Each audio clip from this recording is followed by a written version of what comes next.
অনেকরাই বলছে আইভিএফ ল্যাবে কি হচ্ছে জানতে পারছি না, কারো বিশ্বাস করব বুঝতে পারছি না। I think it is very important for the patients to know that আমরা কেমন করে মেনটেন করছি যে আইডেন্টিটি, দ্যাট এই একটা এই পেশেন্টেরই, এই স্পার্মটা এই পেশেন্টেরই, এই এমব্রায়ো এই পেশেন্টেরই, মানে এই জিনিস যে মেনটেন হচ্ছে ল্যাবে, মানে এটা কতটা ইম্পর্টেন্ট আর আপনারা কেমন করে করছেন এটা ল্যাবে? ইট ইজ সামথিং যেটা মাথায় ডেফিনেটলি পেশেন্টের ঘোরে, যে এই ল্যাবে ঢুকবে না, যে জানবে না, সে কোনোদিন বুঝতে পারবে না। বাট আমাদের ডেফিনেটলি রেসপন্সিবিলিটি যে পেশেন্টকে বলে দেওয়া যে কিভাবে এটা আমরা করছি।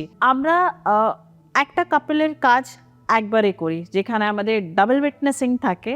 ইট ইজ আমার সাথে যে অ্যাসিস্ট করছে সে থাকে, অ্যান্ড আরেকজন থাকে।